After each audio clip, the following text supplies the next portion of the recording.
Bagi sebagian besar masyarakat Indonesia, harga daging sapi masih terhitung terjangkau untuk dikonsumsi setiap bulan.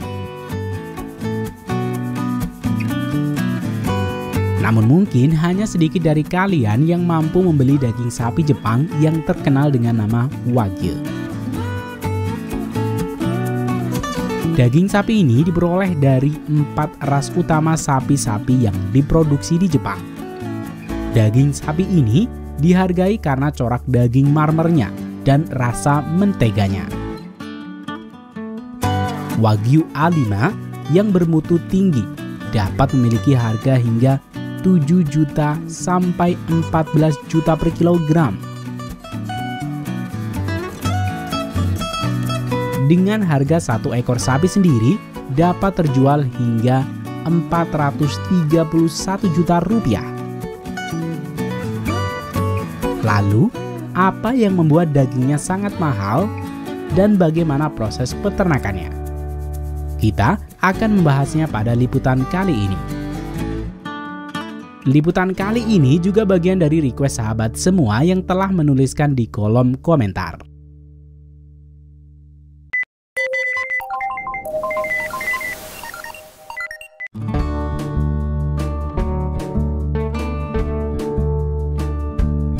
Istilah Wagyu secara harfiah diterjemahkan menjadi sapi Jepang dan umumnya mengacu pada 4 ras utama sapi-sapi yang dibiarkan untuk ketahanan fisik sehingga memberi mereka lebih banyak sel lemak intramuscular. Lemak sapi ini didistribusikan lebih merata di seluruh dagingnya. Otot inilah yang menyebabkan daging sapi Wagyu terlihat merah muda dan memiliki rasa yang sangat lembut. Untuk menjaga kualitas sapi Wagyu ini, pemerintah Jepang mengatur dengan ketat produksi Wagyu. Daging Wagyu dinilai pada 2 faktor utama, yaitu berapa banyak daging dapat dihasilkan dan kualitas corak daging Wagyu. Bahkan daging Wagyu dibagi menjadi 5 kategori tingkatan kualitas yang bersertifikat untuk dijual di Jepang. Semakin tinggi grade-nya, semakin tinggi harga jualnya. Lalu, bagaimana sapi-sapi Wagyu ini diternakan? Sebenarnya, teknik memelihara sapi Jepang akan dapat berbeda-beda di setiap peternak dan daerah di mana sapi ini dibesarkan. Walau begitu, ada mitos yang sangat terkenal tentang peternakan Wagyu, yaitu di mana sapi-sapi Jepang ini dibesarkan dengan rutinitas sapi yang dipijat oleh para pekerja dan diberi minuman bir. Hal semacam ini tidak sepenuhnya benar.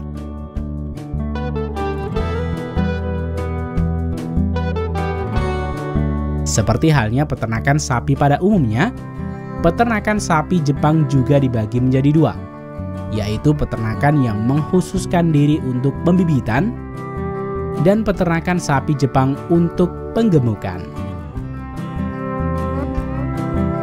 Cerita peternakan sapi Wagyu ini bermula dari peternakan sapi Jepang untuk pembibitan. Pemilihan bibit sapi Jepang ini melalui sistem grading dan penilaian ketat sebelum akhirnya akan dikawinkan dan dikembangbiakan. Selain itu, selama masa pembuahan, sapi akan selalu dipantau, bahkan diberi menu diet khusus untuk menjaga anak sapi dalam kandungannya. Hal ini dilakukan semata-mata untuk menghasilkan anak sapi berkualitas tinggi sebagai penghasil daging Wagyu nantinya. Selanjutnya, setelah sapi ini dilahirkan, sapi ini akan dibesarkan hingga berumur sekitar 10 bulan. Sebelum akhirnya dijual di pelelangan sapi kepada peternak baru yang akan menggemukkan anak sapi ini. Dalam proses penggemukan sapi Wagyu ini, peternak dapat menjual dengan harga hingga 40 kali lipat dari harga beli ketika sapi ini masih berumur 10 bulan. Sapi Jepang akan dibesarkan pada kandang setengah terbuka dengan sirkulasi udara yang baik. Sehingga sapi-sapi ini dapat menikmati suasana yang tenang dan segar khas daerah pegunungan untuk membuat sapi-sapi ini bebas dari stres. Lantai kandang sapi akan diberi skam untuk mengurangi bau dan juga sebagai bahan campuran pembuatan pupuk kompos dalam upaya pemanfaatan kotoran sapi. Pupuk kompos ini selanjutnya digunakan untuk pertanian padi di sekitar peternakan. Dan jerami dari pertanian beras digunakan sebagai pakan ternak sapi Jepang. Hal ini membuat ekosistem yang sehat dan berkelanjutan. Selain itu, kebersihan sapi Jepang ini juga sangat dijaga.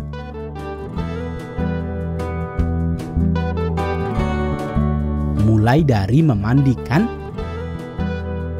hingga memotong kuku kaki sapi dilakukan secara rutin. Sapi-sapi ini selama masa penggemukannya akan diberi makanan campuran serat dan energi tinggi konsentrat yang terbuat dari beras gandum dan jerami.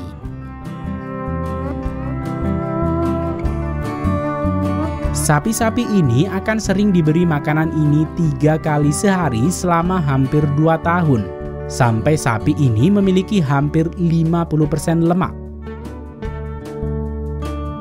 Sapi Jepang dilarang untuk diberi pakan yang mengandung antibiotik serta hormon pertumbuhan. Hal ini bertujuan untuk menonjolkan rasa asli dari daging Wagyu itu sendiri. Kadar lemak, warna, dan marbling alias sebaran lemak menjadi kriteria yang diupayakan secara maksimal. Sapi-sapi ini sepanjang hari akan berada di kandang dan hanya sapi hamil yang diizinkan untuk merumput di padang rumput sepanjang proses penggemukan. Selain karakteristik daging dan jenis sapi, harga mahal ini juga dipengaruhi oleh mahalnya harga impor dari sejumlah besar pakan terkonsentrasi yang digunakan selama periode penggemukan ini. Setiap sapi unggulan dapat menghabiskan berton-ton pakan selama masa penggemukannya. Setelah sapi Jepang memiliki umur potong sekitar 34 bulan, sapi-sapi ini akan diangkut ke tempat pelelangan sapi. Selanjutnya, sapi ini akan ditampilkan dan dilelang kepada tempat pemotongan Wagyu. Sapi Jepang ini dapat memiliki harga mulai dari Rp431 juta. Salah satu pabrik pemotongan Wagyu yang paling terkenal dan berperan penting adalah pemotongan Matsusaka Wagyu dari prefektur Mie yang pernah menghasilkan daging sapi betina eksklusif yang dijual dengan harga 50 juta yen atau sekitar Rp541 juta. Sementara itu, dalam proses penjualannya, pemerintah Jepang memiliki peraturan secara ketat akan pendistribusian Wagyu berdasarkan kualitasnya. Setelah dipotong, daging Wagyu harus lulus pemeriksaan kualitas dan sertifikat untuk mendapatkan kategori dan keterangan pada daging yang dijual.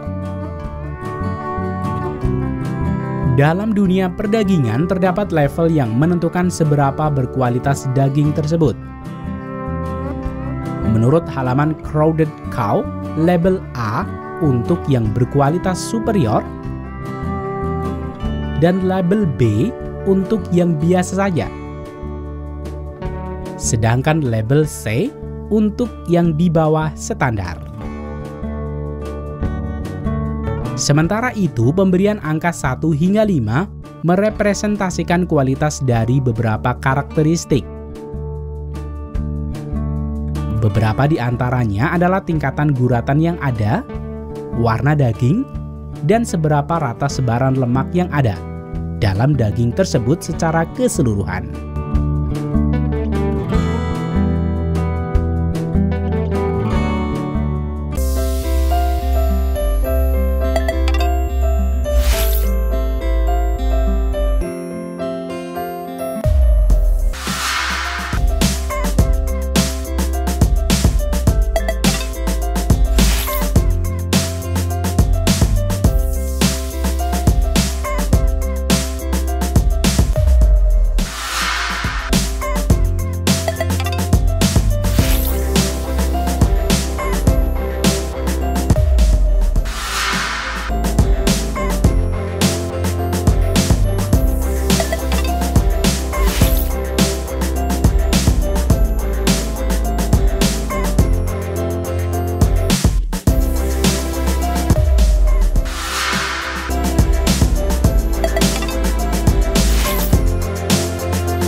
Unagi di Jepang merupakan sebuah makanan mahal dan juga makanan khas yang biasa disantap saat musim panas.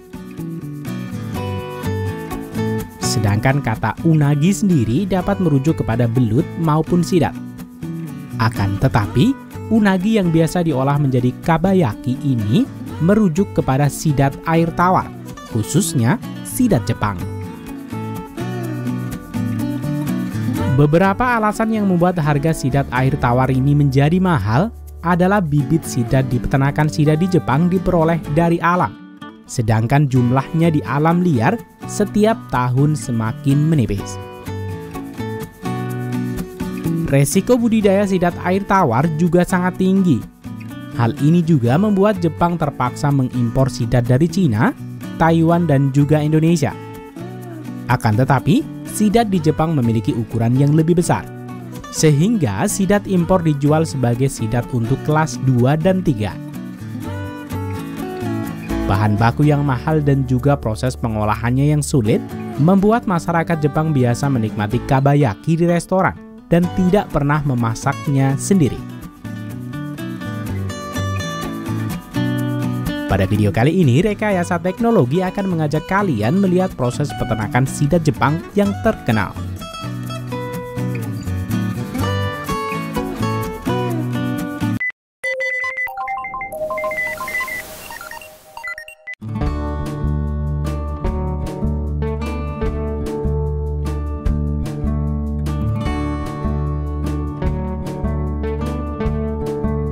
Orang-orang di Jepang telah memakan sidat selama ribuan tahun. Restoran seperti ini bisa menjual 40-50 ton sidat setiap tahunnya. Sidat Jepang atau Equilla japonica dapat ditemukan di seluruh Asia Timur. Akan tetapi, penangkapan sidat yang berlebih dan perubahan habitat telah menyebabkan penurunan populasi sidat yang sangat besar di Jepang. Sejak 1980, tangkapan sidat global telah menurun lebih dari 75%, yang berdampak besar pada harga di pasaran. Di mana setiap tahunnya, harga sidat dapat melonjak 3 kali lipat dibanding tahun lalu. Walau sudah ada usaha untuk membiarkan sidat di penangkaran, namun tidak ada peternakan yang mampu membiarkan sidat secara efisien. Sehingga kebanyakan bibit sidat yang dibudidayakan di peternakan-peternakan di Jepang diperoleh dari penangkapannya di habitatnya. Peternakan sangat bergantung pada hasil tangkapan sidat muda untuk mendapatkan untung. Penangkapan bibit sidat ini dilakukan pada musim kawin, pada muara di mana air laut membawanya ke tepian. Dengan bermodal senter dan jaring, mereka akan melakukan penangkapan dalam kelompok. Karena hasil tangkapan setiap tahun yang semakin menurun ditambah dengan regulasi penangkapan yang ketat, membuat bibit sidat ini memiliki harga yang mahal bagaikan emas. Untuk berat 1 gram sidat muda dibanderol dengan harga 1,2 juta. Ribuan sidat muda ini sering disebut juga dengan sidat kaca karena memiliki tubuh yang transparan. Sidat kaca selanjutnya akan dibawa ke peternakan untuk dibesarkan selama kurang lebih 12 bulan hingga memiliki tubuh yang cukup besar untuk dijual.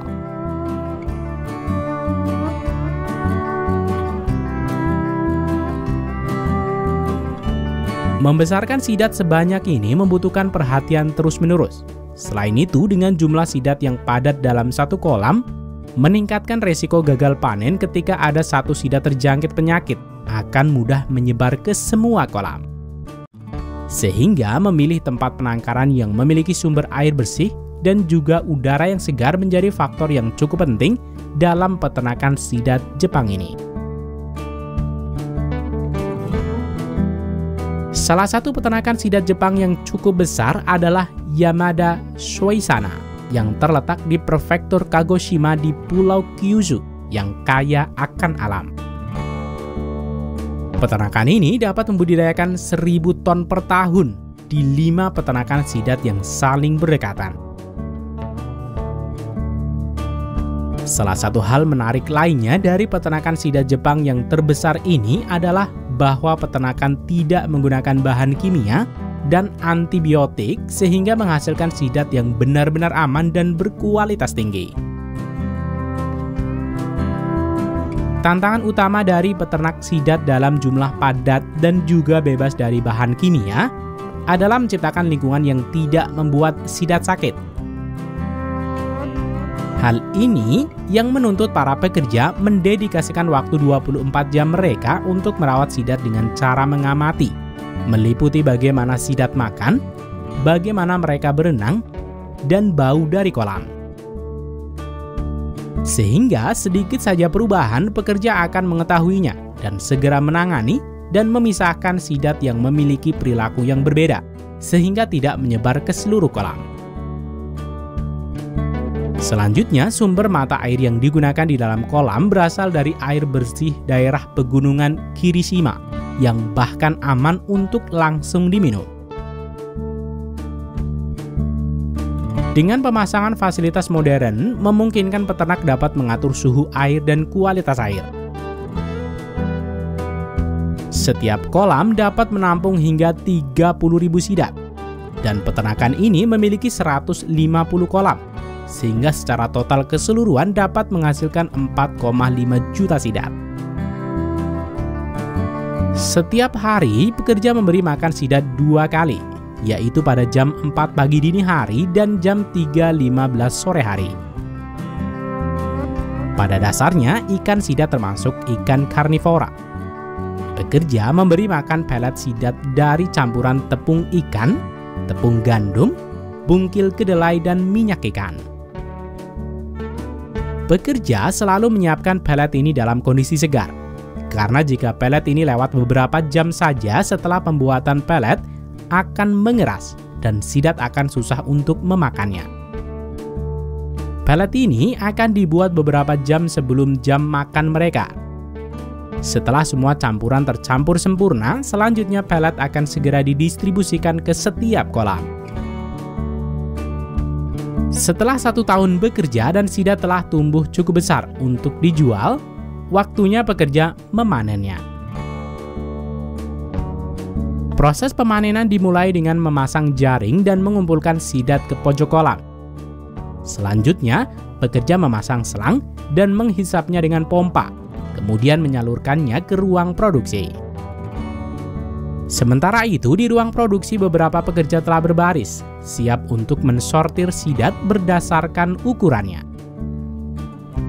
Para pekerja dapat mensortir dengan cara hanya menyentuhnya dengan tangan. Setiap sidat umumnya memiliki berat sekitar 200 gram. Sidat yang masih memiliki ukuran kecil akan dikumpulkan pada keranjang bagian bawah dan dikembalikan kembali ke dalam kolam.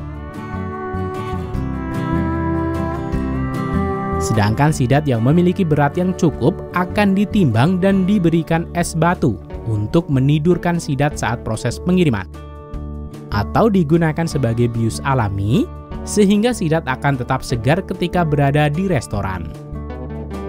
Selain dijual di restoran-restoran di kota besar, sidat ini juga didistribusikan ke pabrik-pabrik besar untuk pengolahan kabayaki dalam kemasan siap saji. Pertama, sidat yang baru datang akan dibersihkan dari organ dalam dan tulang sidat. Kemudian, dua pekerja akan menatanya pada conveyor untuk memasuki pemanggangan pertama, yang memiliki panjang hingga 6 meter. Selanjutnya, pekerja akan membaliknya dan memasukkannya kembali ke pemanggangan kedua. Walau menggunakan mesin, panas yang dihasilkan dari mesin ini tetap berasal dari arang. Pada rangkaian mesin berikutnya, sidat akan disemprotkan dengan uap panas untuk beberapa menit. Selanjutnya, sidat akan dilumuri bumbu kabayaki dan dipanggang sekali lagi hingga sedikit kering.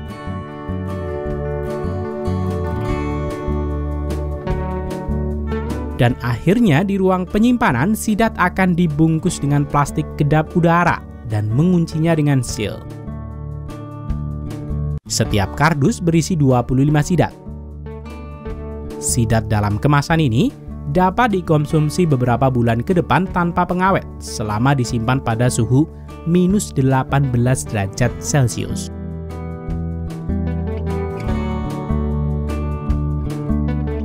Salah satu upaya pemerintah Jepang untuk meningkatkan populasi sidat dan menjamin generasi berikutnya tetap dapat memakan unagi.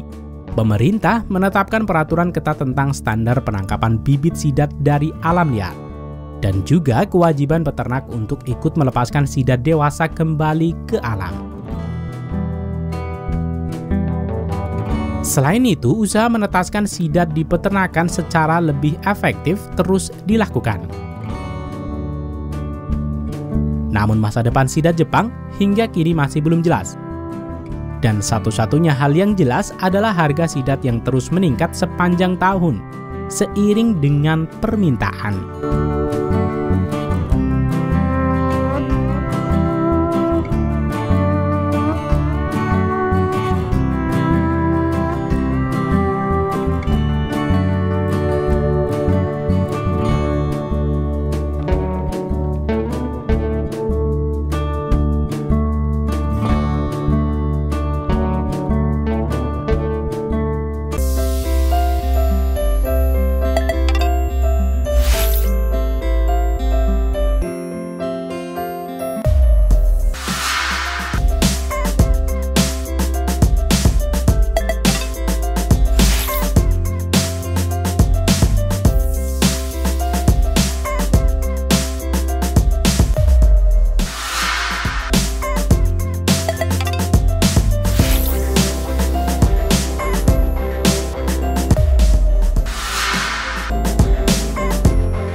Benda berharga satu ini adalah mutiara.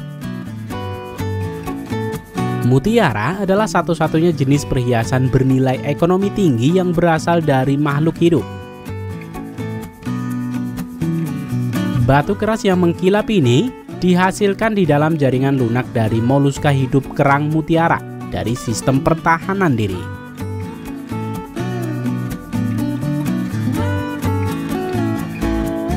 Selain keindahannya, hal yang membuat harga mutiara mahal adalah kelangkaan, dan juga proses pembuatannya yang cukup lama. Baik itu mutiara yang tercipta secara alami maupun yang dibudidayakan di penangkaran. Namun, mutiara yang paling mahal dan langka berasal dari Tahiti, di mana tempat mutiara hitam ini berasal dan dibudidayakan.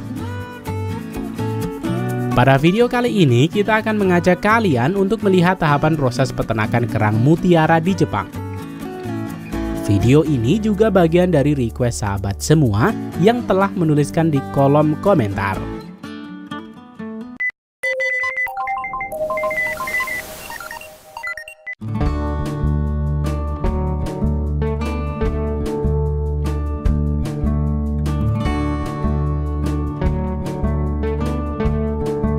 Alasan rekayasa teknologi mengajak kalian mengunjungi budidaya kerang mutiara di Jepang adalah karena Jepang menjadi negara pertama yang berhasil memproduksi mutiara dari proses budidaya sejak tahun 1943 oleh ilmuwan bernama Mikimoto. Proses menghasilkan mutiara secara alami dapat memakan waktu hingga 40 tahun. Namun dengan cara budidaya peternakan dapat memangkas waktu produksi menjadi 4 tahun. Alasan berikutnya adalah alasan ekologi. Perlu sahabat tahu, sebelum menerapkan proses dan teknik budidaya kerang mutiara, hal yang paling penting adalah menemukan tempat budidaya atau teluk yang cocok untuk tumbuh kembang kerang mutiara. Beberapa faktor yang mempengaruhi pertumbuhan dan kelangsungan hidup kerang mutiara diantaranya adalah kualitas air, pakan alami, dan kondisi fisiologis organisme. Dan Teluk Ago yang terletak di Shima, tepatnya di prefektur Mie, Jepang, memenuhi kriteria ini. Teluk Ago yang dikenal karena keindahan dan kemudahan akses memiliki kedalaman rata-rata 10 meter. Selain itu, teluk ini juga tidak jauh dari pegunungan, membuat Teluk Ago ini menjadi tempat dengan nutrisi tinggi untuk tumbuh kembang kerang mutiara. Semua kondisi ini menjadi Teluk Ago sebagai tempat sempurna untuk budidaya kerang mutiara. Proses budidaya kerang mutiara dimulai di ruang laboratorium pembibitan ini. Pemijahan induk dan perawatan larva dilakukan di laboratorium selama 40 hingga 50 hari. Kegiatan dimulai ketika sperma dan juga sel telur kerang mutiara dipertemukan. Setelah terjadi pembuahan, bibit kerang diangkat dan pekerja menempatkan jala plastik dalam tangki air sebagai media lava kerang untuk menempel.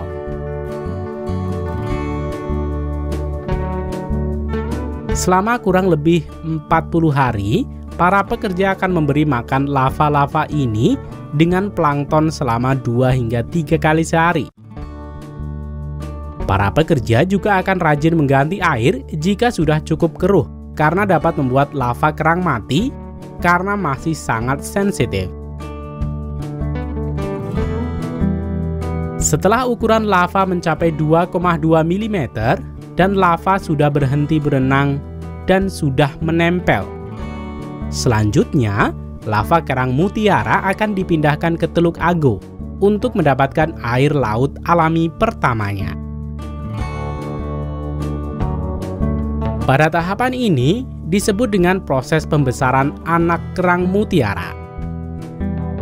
Pembesaran anak ini dilakukan di laut selama 16-20 bulan. Lembar kolektor yang telah ditempeli oleh anakan kerang mutiara dimasukkan ke dalam pocket pembesaran untuk diletakkan di long line pada kedalaman 10 hingga 20 meter.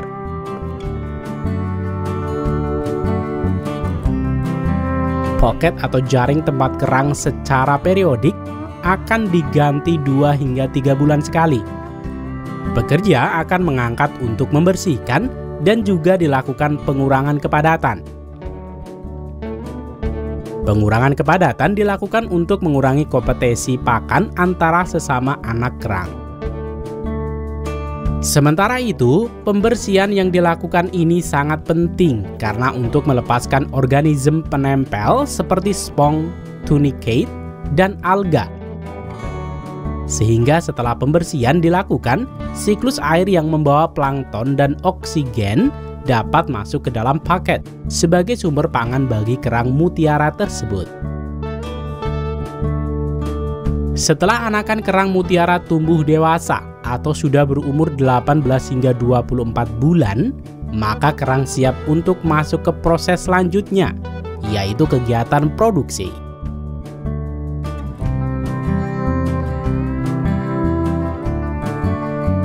Kegiatan produksi mutiara atau proses perangsangan mutiara ini dilakukan setelah kerang mutiara berukuran 10 cm.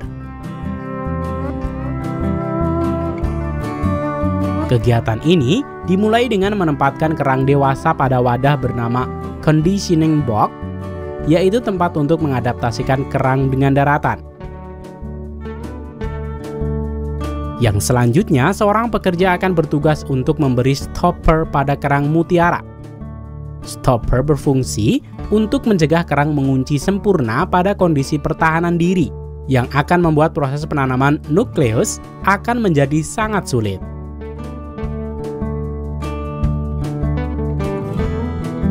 Selanjutnya, pekerja ahli akan menanamkan nukleus ke dalam tubuh kerang sebagai perangsang untuk menghasilkan mutiara yang bulat sempurna.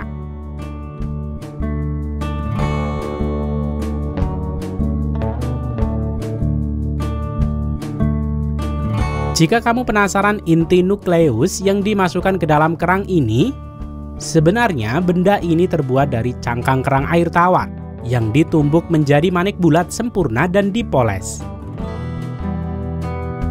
Nukleus ini juga dapat terbuat dari cangkang induk kerang mutiara dan bironit. Perangsang dengan nukleus ini bertujuan untuk mempercepat proses terbentuknya mutiara dan juga menghindari kerang memproduksi mutiara dengan bentuk cacat yang tidak bulat sempurna.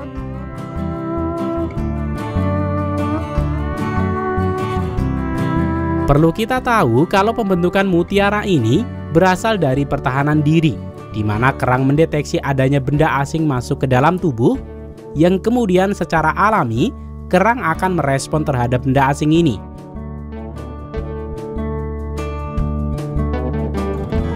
Dengan menutupnya dengan zat bernama nacre yang memberi lapisan berwarna putih pada benda asing yang masuk.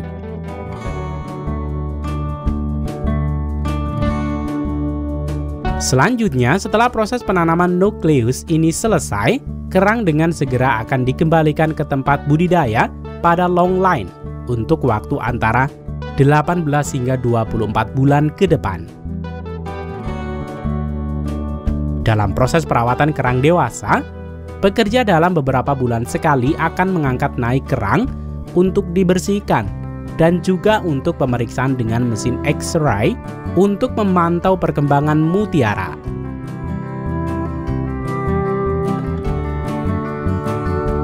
Setelah ukuran mutiara mencapai 8 mm atau lebih, kerang akan dipindahkan pada jala bernama Fukinagashi. Pocket atau jala Fukinagashi ini yang nantinya hanya ditempati 2 kerang saja untuk proses pematangan mutiara.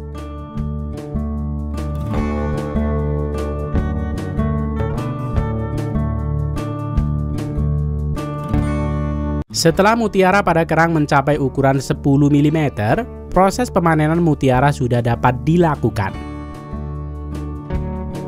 Proses pemanenan kerang di Jepang biasanya dilakukan pada bulan Desember. Peternak mutiara membutuhkan waktu sekitar 4 tahun untuk dapat memanen karya mereka. 2 tahun digunakan untuk membesarkan dan 2 tahun berikutnya untuk pembentukan mutiara hingga akhirnya masuk musim panen. Dalam proses pemanenan ini, pertama-tama kerang mutiara dikeluarkan dari jala dan kerang mulai untuk dibelah. Setelah dibelah, mutiara akan mulai dikeluarkan, lalu daging yang tersisa akan dipisahkan dan nantinya akan diolah menjadi makanan seperti sashimi di Jepang.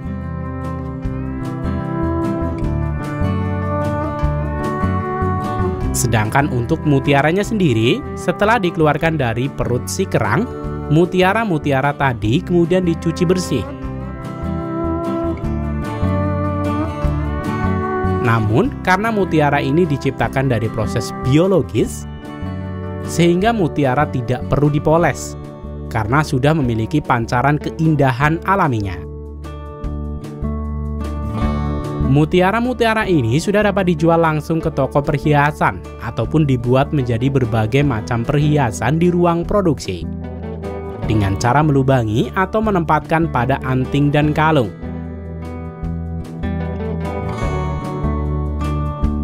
Perhiasan mewah ini umumnya dibanderol dengan harga bervariasi mulai dari 1,1 juta rupiah hingga 2,5 juta rupiah per butir. Sedangkan untuk mutiara hitam, variasi harganya dimulai dari harga 3,3 juta per butir.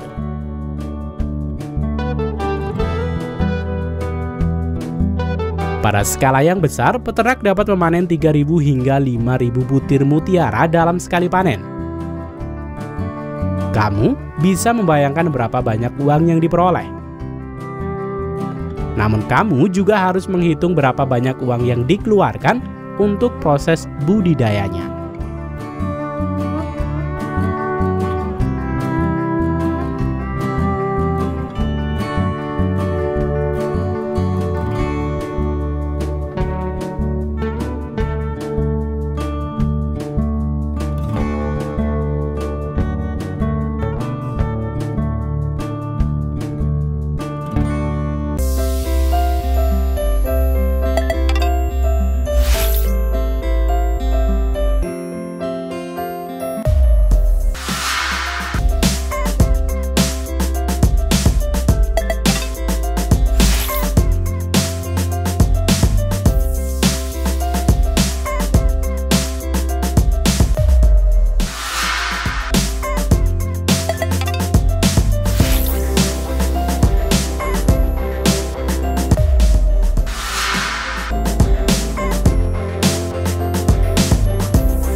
Di Jepang, ikan koi tidak dianggap sekedar ikan hias biasa. Koi dianggap sebagai simbol kesempurnaan dan ketekunan. Setiap ekor koi yang tampil indah di permukaan kolam lahir dari proses panjang yang membutuhkan perhatian penuh dan keahlian tinggi dari para peternaknya. Bukan hanya sekedar membesarkan ikan, budidaya koi di Jepang merupakan perpaduan antara tradisi, seni, dan ilmu pengetahuan yang telah diwariskan dari generasi ke generasi. Pada video kali ini, kita akan mengajak Anda menjelajahi keindahan dan kerumitan di balik proses budidaya ikan koi yang dimulai dari pemandangan kolam-kolam koi yang tersembunyi di pegunungan Jepang hingga tahap pemijahan di mana para peternak dengan cermat mengekstrak telur dan sperma indukan secara manual.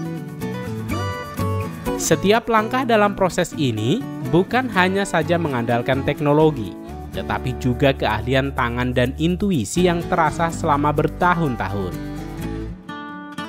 Ini adalah pekerjaan yang penuh kesabaran dan membutuhkan ketelitian tinggi karena kesalahan sekecil apapun bisa mempengaruhi kualitas anakan koi yang dihasilkan. Setiap detail kecil yang mereka perhatikan merupakan kunci untuk menghasilkan koi dengan corak dan keindahan yang sempurna. Jadi, mari kita mulai perjalanan ini dengan pelajaran rahasia di balik keindahan ikan koi Jepang yang legendaris bersama rekayasa teknologi.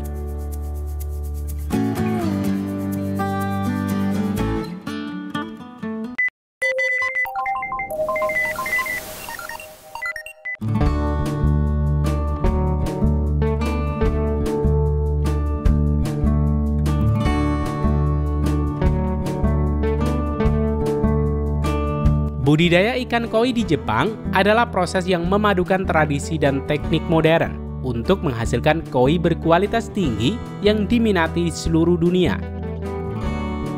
Tahapan ini dimulai dari pemilihan bibit. Peternak Jepang sangat selektif dalam memilih indukan koi. Mereka hanya menggunakan koi dengan corak warna, ukuran, dan bentuk tubuh yang terbaik. Bibit yang baik harus berasal dari garis keturunan unggul dengan karakteristik genetik yang stabil. Indukan jantan dan betina diseleksi berdasarkan kesehatan, usia yang matang, biasanya di atas 3 tahun, dan memiliki catatan sejarah pertumbuhan yang baik. Dengan bibit unggulan ini, peluang menghasilkan anakan koi yang berkualitas akan semakin tinggi. Proses berikutnya adalah pemijahan, di mana peternak mengambil telur dari indukan betina dan sperma dari indukan jantan secara manual. Metode yang digunakan melibatkan mengangkat ikan koi secara hati-hati dari kolam dan menyelimutinya dengan handuk basah agar tubuhnya tetap lembab dan aman. Hal ini bertujuan untuk meminimalkan stres dan kerusakan pada sisik ikan. Sperma dan telur kemudian dikeluarkan dengan cara memijat bagian perut secara lembut. Jika proses ini dilakukan terlalu kasar tanpa perlindungan yang cukup, bisa menyebabkan cedera serius pada organ dalam ikan.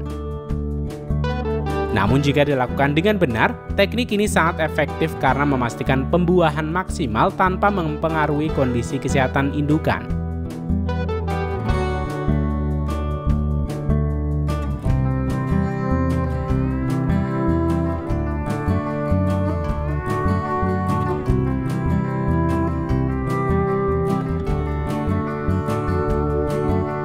Setelah pemijahan, telur-telur tersebut dipindahkan ke kolam penetasan yang telah disiapkan sebelumnya. Kolam ini biasanya lebih dangkal dengan air yang tenang dan bersih untuk memberikan lingkungan yang aman bagi telur menetas. Dalam 3 hingga 5 hari, larva koi akan mulai menetas dan membutuhkan perhatian khusus. Pada tahapan ini, kualitas air sangat penting. Peternak di Jepang umumnya menggunakan metode tradisional untuk menjaga stabilitas pH dan oksigen, seperti penggantian air manual dan penambahan tanaman air untuk menstabilkan ekosistem alami.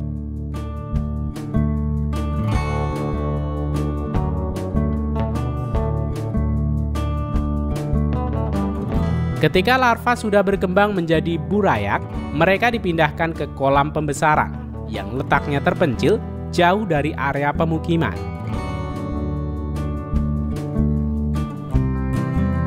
Kolam pembesaran ini biasanya hanya memiliki 1 akses jalan untuk mengurangi resiko gangguan dan menjaga kualitas air tetap terbaik.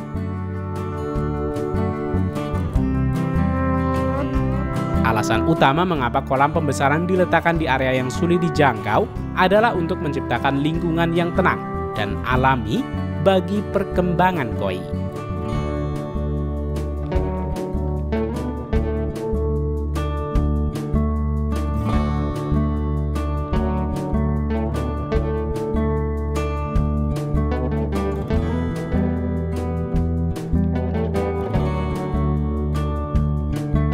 Di kolam ini, burayak diberikan pakan khusus yang membantu pertumbuhan warna dan ukuran.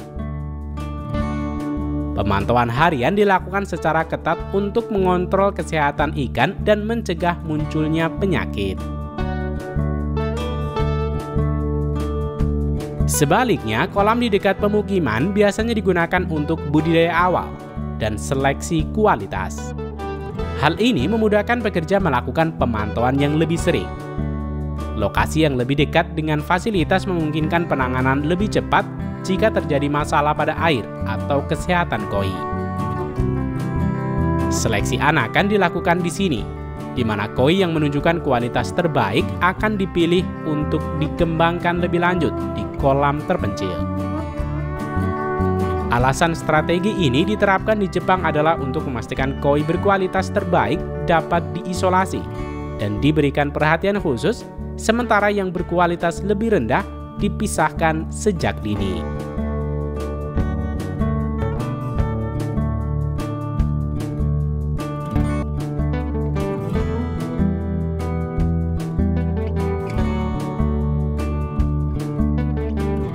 Ketika ikan koi mencapai usia 6 bulan hingga 1 tahun, mereka siap untuk proses seleksi kedua.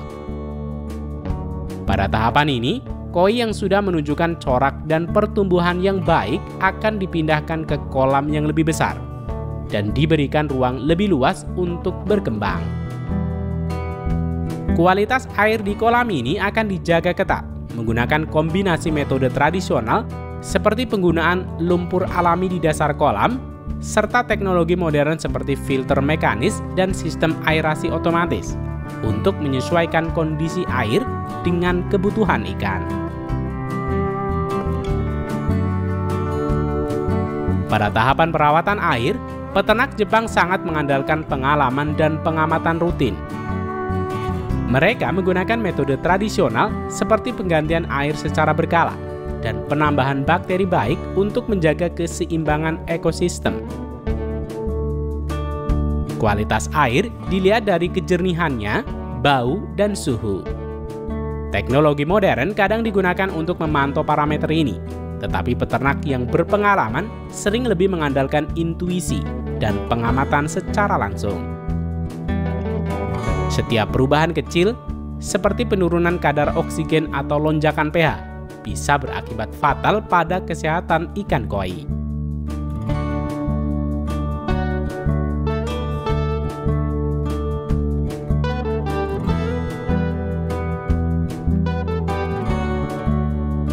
Setelah koi mencapai ukuran dan kualitas ideal, mereka dipanen dengan hati-hati menggunakan jaring besar yang tidak merusak sirip atau tubuh ikan. Setiap koi yang dipanen diperiksa kembali secara visual untuk memastikan tidak ada kerusakan. Ikan koi kemudian dikategorikan berdasarkan ukuran, corak warna, dan bentuk tubuh sebelum dipersiapkan untuk penjualan atau kontes.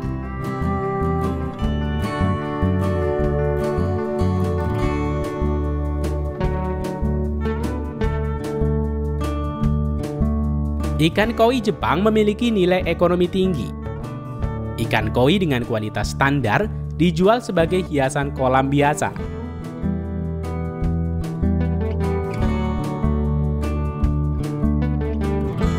Tetapi koi dengan kualitas premium dipasarkan untuk kontes di Jepang dan internasional. Koi yang memenangkan kontes dapat mencapai harga yang sangat tinggi karena dianggap sebagai simbol keberuntungan, keindahan, dan prestise.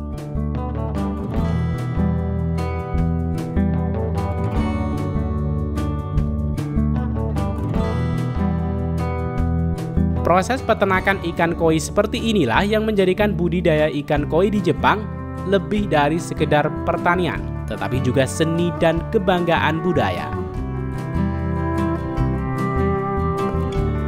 Dengan tahapan yang ketat dan pengolahan lingkungan yang teliti, peternakan ikan koi di Jepang berhasil mempertahankan reputasi mereka sebagai penghasil koi terbaik di dunia.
Cumi-cumi kering atau yang dikenal sebagai surume ika adalah salah satu hasil laut khas Jepang yang telah lama menjadi bagian dari budaya kuliner setempat.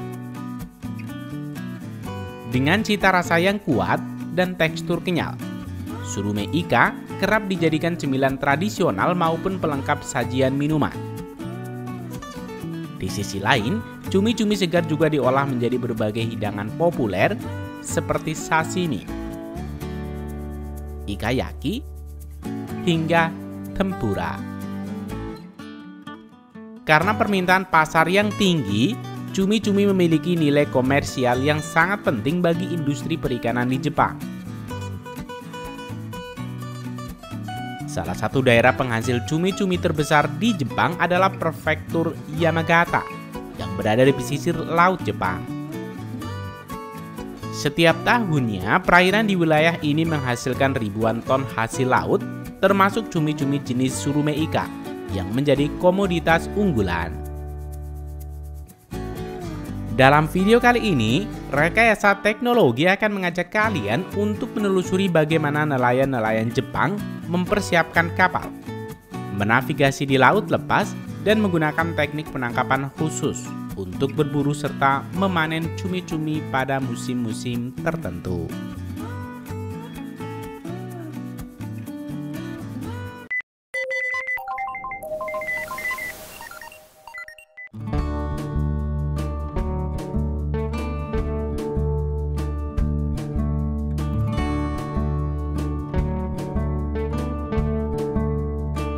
Di sebuah pelabuhan kecil di prefektur Yamagata, aktivitas sudah dimulai bahkan sebelum matahari terbit.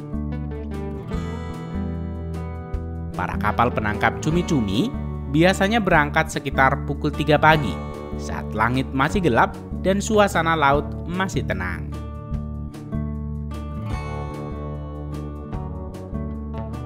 Tujuan mereka adalah perairan lepas yang terletak cukup jauh dari garis pantai, di mana cumi-cumi jenis surume ika sering membentuk gerombolan besar.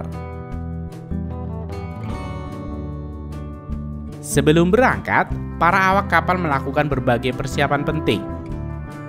Peralatan pancing otomatis diperiksa, tali pancing, dan umpan tiruan disiapkan dalam jumlah besar, dan sistem navigasi dipastikan berfungsi dengan baik. Perjalanan menuju lokasi penangkapan bisa memakan waktu sekitar 1 jam atau lebih, tergantung kondisi laut dan cuaca. Dalam perjalanan, kapten kapal memantau suhu air, arah arus, dan perakiraan cuaca untuk menentukan lokasi terbaik melakukan penangkapan. Sesampainya di perairan yang dituju, mereka menggunakan alat bantu seperti sonar atau fish finder untuk mendeteksi gerombolan cumi-cumi yang berenang di kedalaman tertentu. Begitu titik yang tepat ditemukan, alat pancing otomatis mulai diturunkan secara serentak ke dalam laut, menandai dimulainya proses penangkapan. Proses penangkapan cumi-cumi di laut lepas biasanya dilakukan dengan teknik yang sudah disesuaikan dengan perilaku gerombolan cumi-cumi di kedalaman laut. Alat utama yang digunakan adalah mesin pancing otomatis yang telah dipasangi umpan tiruan.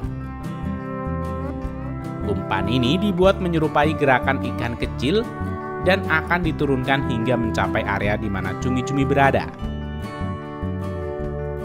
Setelah itu, alat akan menarik cumi-cumi yang menggigit umpan ke permukaan dalam satu gerakan cepat.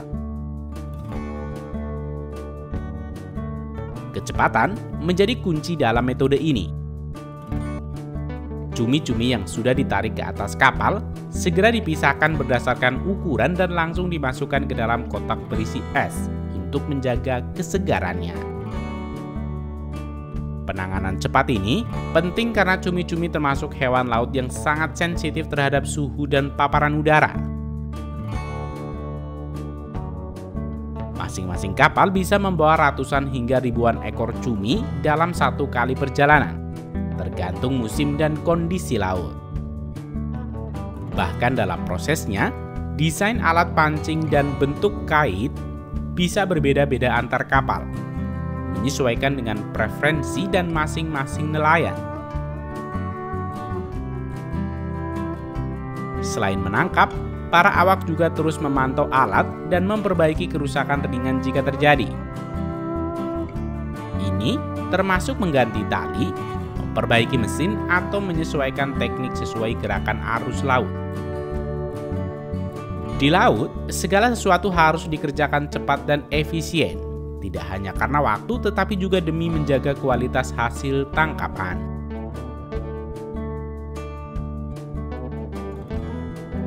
Menjelang senja, kapal-kapal penangkap cumi-cumi mulai bersiap menghadapi fase paling krusial dalam seluruh proses penangkapan, yaitu perburuan malam hari. Cumi-cumi adalah hewan laut yang aktif pada malam hari dan sangat peka terhadap cahaya.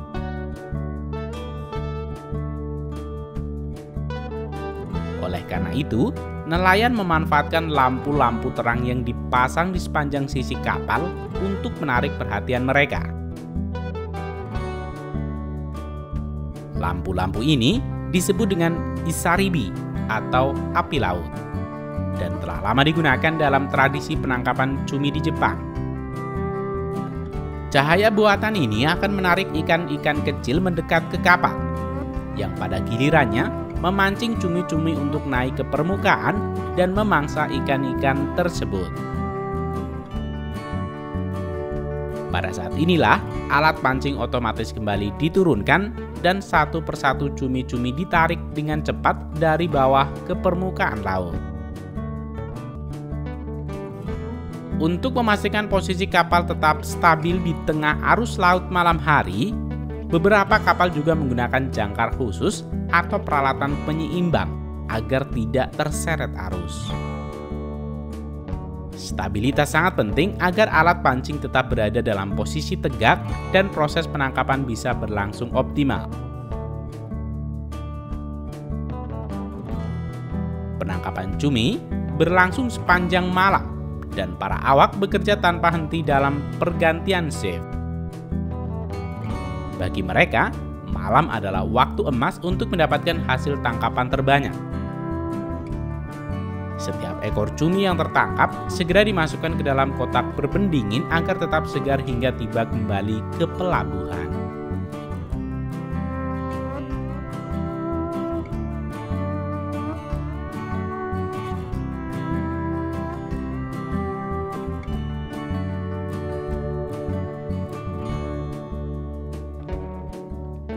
Setelah hampir 24 hingga 27 jam melaut, kapal penangkap cumi-cumi mulai bersiap untuk kembali ke pelabuhan pada waktu fajar. Kondisi laut yang bersahabat dan kerjasama antara awak kapal yang solid menjadi kunci keberhasilan dalam memperoleh tangkapan yang melimpah pada malam hari. Sebelum kapal merapat ke dermaga, awak memastikan semua cumi yang tertangkap telah dipilah dan dikemas rapi dalam kotak-kotak es. Kualitas cumi-cumi ditentukan bukan hanya dari jumlahnya, tetapi juga dari seberapa cepat dan tepat penanganannya di atas kapal. Inilah sebabnya mengapa standar penanganan pasca panen di Jepang sangat ketat. Semua demi memastikan cumi-cumi sampai ke tangan konsumen dalam kondisi terbaik.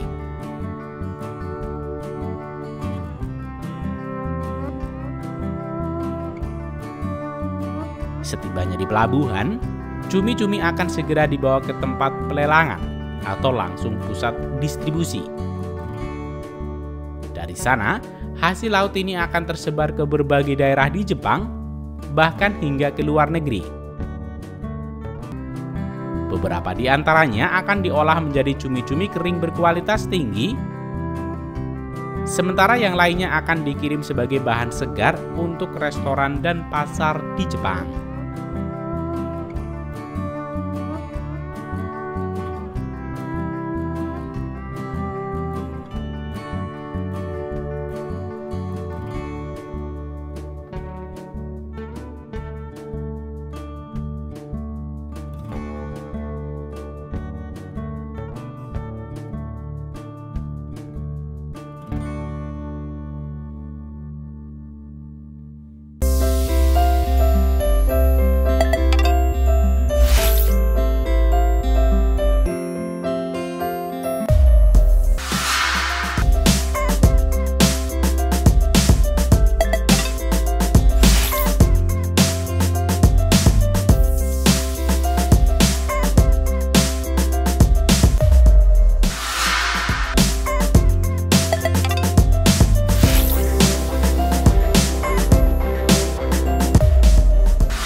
Telur adalah salah satu bahan makanan hewani yang kaya akan protein.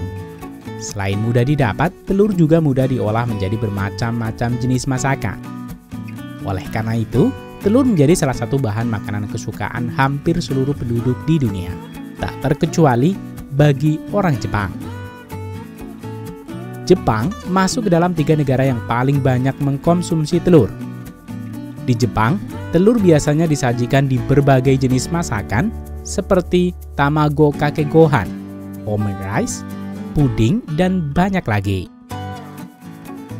Namun hal yang menarik dari olahan telur di Jepang adalah fakta bahwa orang Jepang juga mengkonsumsi telur secara mentah. Hal ini tidak biasa karena memakan telur mentah bukan sesuatu yang wajar di negara lain. Terlebih lagi, mengkonsumsi telur mentah memiliki resiko terkena infeksi salmonella atau bakteri lainnya. Bakteri ini bisa menembus cangkang telur dan masuk hingga ke bagian putih telur. Infeksi salmonella bisa memicu kejang, mual, muntah, diare, bahkan kematian. Lalu bagaimana orang Jepang mengatasi fakta ini? Ada 2 faktor utama penyebab telur-telur mentah di Jepang dapat terbebas dari bakteri salmonella. Pertama, karena proses peternakannya. Dan kedua, karena faktor pengolahan dan kontrol kualitasnya. Pada video kali ini, Rekayasa Teknologi akan mengajak kalian melihat proses pengolahan telur-telur di Jepang hingga terbebas dari bakteri berbahaya dan aman untuk dimakan secara mentah.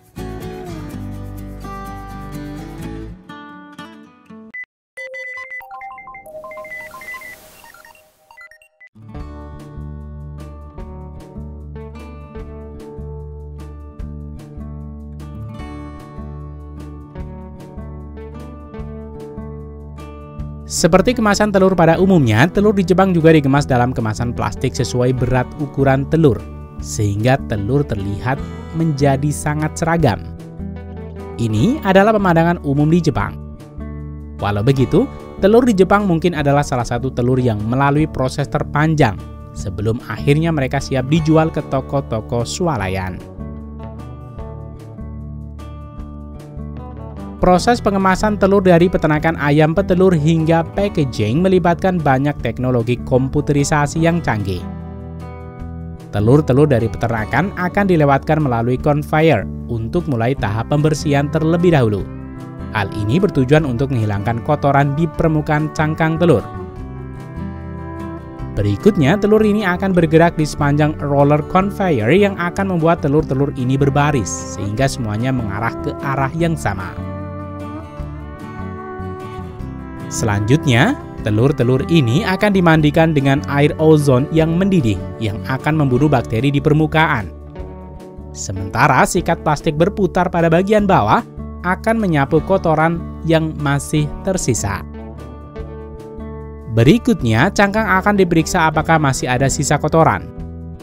Lampu otomatis berwarna merah dan biru memungkinkan sensor komputer mengidentifikasi dengan tepat apakah masih terdapat kotoran pada cangkang telur.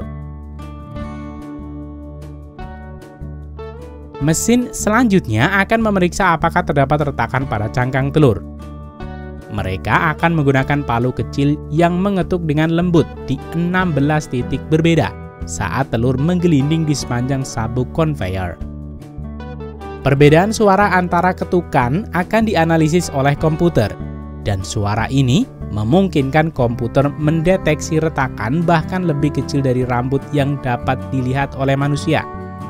Cara ini terbukti 95% efektif untuk melakukan pengecekan retakan kasat mata. Pemeriksaan berikutnya dilanjutkan dengan sterilisasi tanpa sinar ultraviolet. Setiap bagian dalam telur akan diperiksa dengan panjang gelombang cahaya yang berbeda untuk mengidentifikasi benda asing atau bercak darah di dalam telur. Dalam pemeriksaan ini, beberapa telur akan ditolak dan tidak lolos pemeriksaan. Ini adalah salah satu telur yang tidak lolos pemeriksaan di mana setelah dibuka terdapat bercak darah yang membeku di dalam telur. Proses dari pencucian hingga pemeriksaan keselamatan memakan waktu hanya 10 menit. Akhirnya, telur-telur yang lulus inspeksi dan kontrol kualitas akan dibagi menjadi 6 tingkatan yang berbeda, terdiri dari berat 40 hingga 76 gram. Jalur ini dapat menghasilkan 33 telur kemasan setiap detiknya. Teknologi ini lebih maju dibanding dimanapun di dunia. Mesin ini memungkinkan untuk menangani benda sehalus telur dengan kecepatan dan presisi yang luar biasa. Perlu kalian tahu, telur yang dijual di Jepang terdapat cap dan keterangan tanggal yang baik untuk dikonsumsi mentah atau setengah matang dalam kemasan. Menurut Japan Egg Producer Association, telur yang sehat yang telah disimpan dengan aman untuk dimakan mentah dapat bertahan selama 16 hari setelah ayam bertelur di musim panas dan 57 hari di musim dingin. Lebih dari itu, telur harus dikonsumsi dalam kondisi dimasak. Produksi telur di Jepang yang terkenal dengan standar kualitas dan kebersihan yang tinggi ini menyebabkan beberapa negara kesulitan ekspor telur ke Jepang. Memakan telur mentah yang dicampur dalam semangkok nasi sangat populer di Jepang. Dan berkat teknologi dan standar yang ketat, konsumsi telur mentah ini menjadi sangat aman di Jepang.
Gurita merupakan salah satu hasil laut favorit di Jepang yang telah lama menjadi bagian dari budaya kuliner tradisional. Dikenal dengan tekstur kenyal dan rasa gurih yang khas, gurita segar banyak dijadikan bahan utama untuk berbagai jenis makanan populer seperti takoyaki, sushi, dan sashimi. Dengan permintaan yang terus meningkat dari restoran hingga pasar ekspor, gurita memiliki nilai komersial yang tinggi di Jepang. Salah satu wilayah yang dikenal sebagai penghasil gurita berkualitas adalah daerah-daerah pesisir di Jepang Barat dan Selatan, di mana nelayan setempat mempertahankan metode tradisional yang unik dan ramah lingkungan untuk menangkap hewan bertentakel ini. Dalam video ini, rekayasa teknologi akan mengajak kalian untuk menelusuri proses nelayan Jepang dalam menangkap gurita menggunakan pot tanah liat tradisional, mulai dari tahap persiapan, pemasangan di laut, hingga pengangkatan pot dan penanganan hasil tangkapan.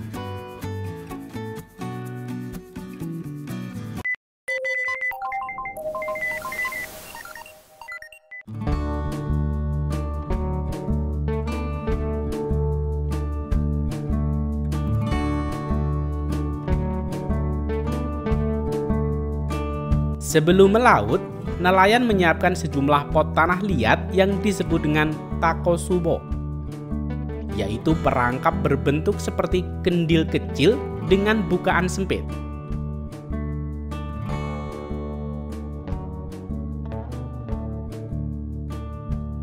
Pot ini didesain menyerupai tempat perlindungan alami gurita di dasar laut.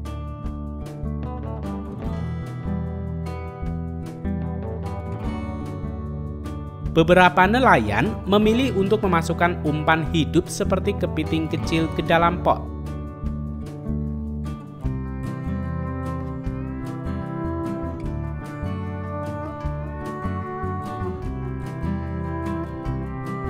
Namun tidak semuanya menggunakan umpan, karena gurita memang cenderung tertarik dengan ruang gelap dan sempit. Setiap pot diikat ke tali utama yang panjang, biasanya dengan jarak sekitar 6 hingga 10 meter antar pot. Tali ini akan memudahkan proses penurunan sekaligus pengangkatan pot di laut nantinya. Pelampung sederhana dipasang pada ujung tali untuk menandai posisi mereka di permukaan laut.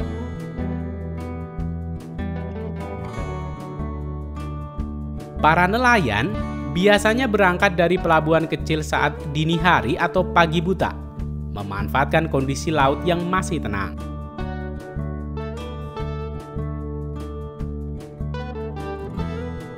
Setibanya di lokasi yang telah mereka kenal sebagai habitat gurita, biasanya perairan dangkal berbatu atau berpasir. Mereka mulai menurunkan pot satu persatu ke dasar laut.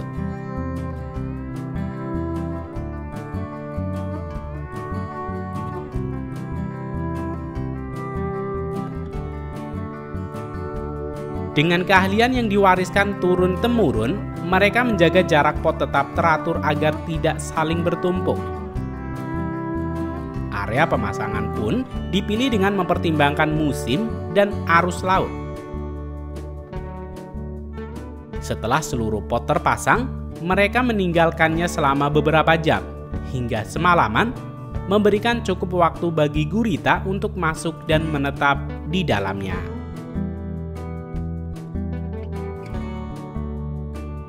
Keesokan harinya atau setelah waktu yang cukup, nelayan kembali ke lokasi dengan mengikuti pelampung penanda. Mereka mulai menarik tali utama secara perlahan. Jika beruntung, beberapa pot akan terasa berat, tanda bahwa seekor gurita telah masuk dan berdiam di dalamnya. Menariknya, gurita cenderung tidak melarikan diri ketika pot diangkat, karena mereka merasa aman di dalam ruang tertutup seperti ini. Hal ini menjadikan metode ini sangat efisien dan tidak memerlukan penangkapan aktif atau jaring tambahan.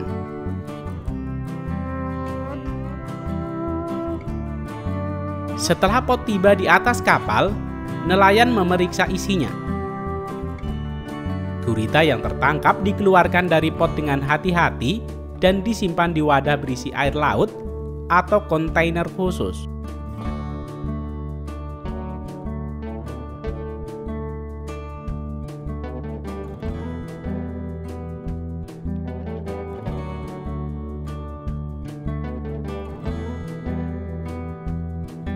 Dalam beberapa kasus, nelayan memiliki teknik unik untuk menenangkan gurita. Salah satunya adalah dengan membalik bagian kepala atau mantel gurita secara cepat. Sebuah teknik yang diwariskan secara turun-temurun.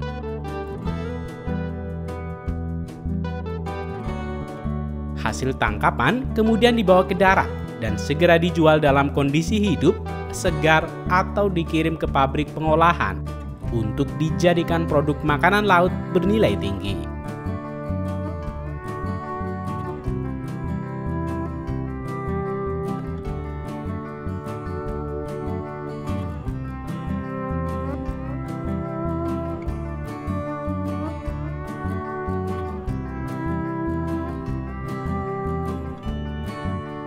Metode takosubo ini telah dikenal sebagai salah satu cara penangkapan laut yang paling ramah lingkungan di Jepang. Tidak ada alat berat, tidak ada kerusakan dasar laut, dan pot tanah liat tersebut bisa digunakan berulang kali. Selain itu, metode ini juga minim tangkapan sampingan karena hanya gurita yang cenderung masuk ke dalam pot. Dengan memadukan pengetahuan tradisional dan rasa hormat terhadap alam, nelayan Jepang menunjukkan bahwa keberlanjutan dan efisiensi bisa berjalan beriringan. Sebuah warisan budaya maritim yang tetap relevan hingga hari ini.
Ikan buntal torafugu adalah salah satu jenis ikan buntal paling terkenal di Jepang yang mengandung racun saraf tetradotoxin yang mampu melumpuhkan sistem saraf manusia dalam hitungan menit.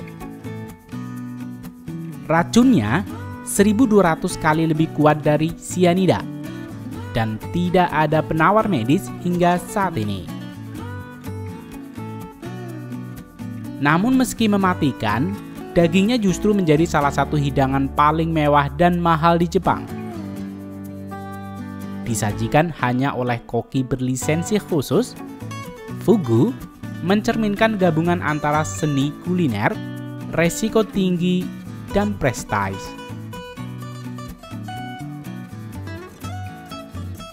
Dalam konteks konsumsi yang terbatas dan penuh regulasi ini, budidaya ikan buntal secara modern menjadi solusi untuk menghasilkan ikan yang aman dikonsumsi dengan kadar racun yang bisa dikendalikan melalui pengawasan lingkungan dan pakan. Torafugu dapat hidup di laut maupun sistem air tawar buatan.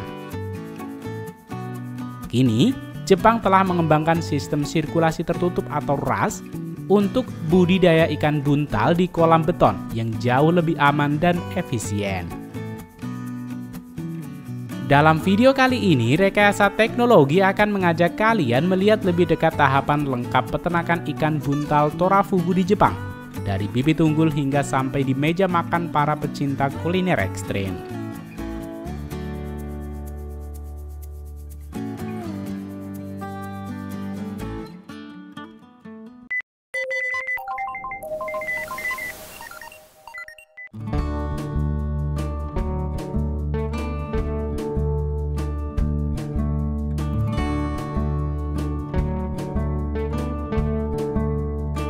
Budidaya ikan buntal di Jepang umumnya dimulai dari bibit hasil hatchery bersertifikat, bukan dari pemijahan alami di lokasi peternakan.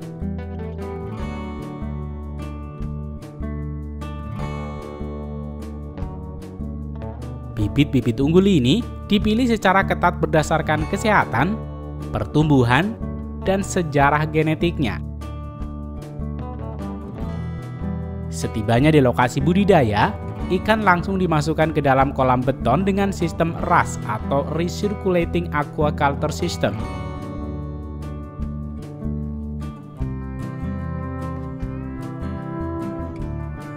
Kolam ini tidak hanya berfungsi sebagai tempat tinggal, tetapi juga sebagai sistem kontrol penuh atas temperatur, salinitas, kadar oksigen, dan pH air. Sensor digital dipasang di setiap unit kolam untuk memantau parameter air secara real-time. Sistem filtrasi bertingkat dengan biofilter, ultraviolet sterilizer, dan filter mekanis memastikan air tetap bersih dan minim racun. Proses pembesaran torafugu berlangsung selama 12 hingga 18 bulan, tergantung dari ukuran pasar yang dituju.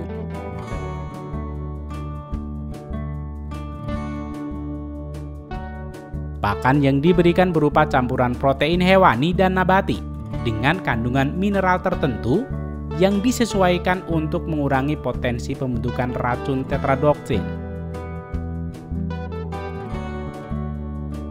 Pemberian pakan dilakukan secara manual menggunakan sarung tangan khusus.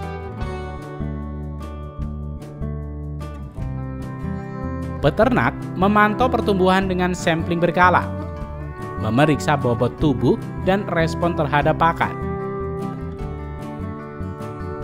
Selama masa pembesaran, stres ikan dijaga seminimal mungkin karena stres terbukti dapat mempengaruhi imunitas dan resiko pembentukan racun di beberapa jaringan tubuh. Setelah mencapai ukuran ideal, ikan-ikan buntal menjalani proses sortasi berdasarkan ukuran dan kondisi tubuh. Proses ini dilakukan secara hati-hati menggunakan jaringan lunak dan bak beroksigen. Ikan yang memenuhi standar pasar akan dipindahkan ke tangki pengangkutan khusus bertekanan rendah dan berpendingin untuk menjaga kualitas hidup selama pengangkutan. Beberapa peternak modern juga bekerja sama dengan laboratorium pengujian untuk mengecek kandungan toksin secara sampling, guna memastikan produk tetap dalam ambang batas aman yang telah ditentukan oleh pemerintah Jepang. Ikan buntal yang sudah disortir dikemas dalam wadah beroksigen dan diangkut secara hidup ke restoran atau dapur pengolahan khusus.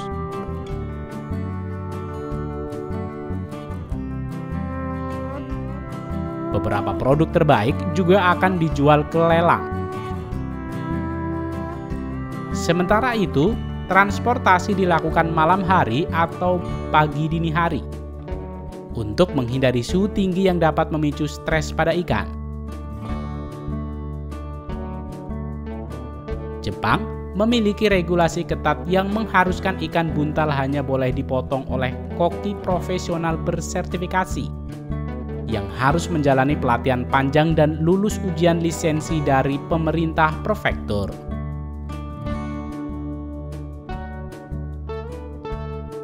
Setibanya di dapur restoran atau fasilitas pengolahan, ikan buntal dipegang oleh koki fugu bersertifikat. Dengan keahlian tinggi, Mereka memisahkan bagian daging dari organ-organ beracun seperti hati, ovarium, dan kulit luar. Pemotongan dilakukan di ruang steril dengan alat khusus dan limbah beracun disimpan dalam kontainer tertutup yang akan dimusnahkan sesuai protokol limbah berbahaya.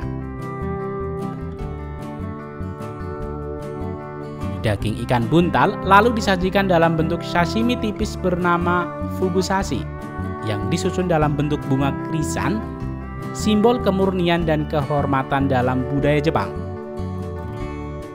Bagian lainnya diolah menjadi sup atau gorengan.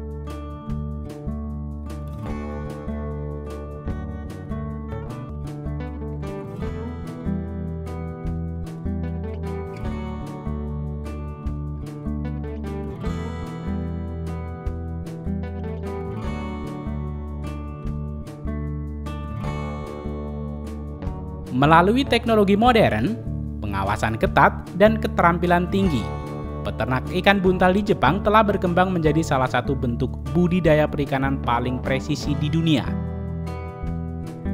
Dari kolam beton yang steril hingga tangan koki bersertifikasi, setiap langkah menunjukkan perpaduan antara sains, seni, dan budaya. Dengan harga jual yang bisa mencapai puluhan hingga ratusan dolar per ekor, dan resiko racun yang mengintai di balik daging lezatnya, Torafugu tetap menjadi simbol eksklusivitas dan dedikasi Jepang dalam menjaga standar mutu.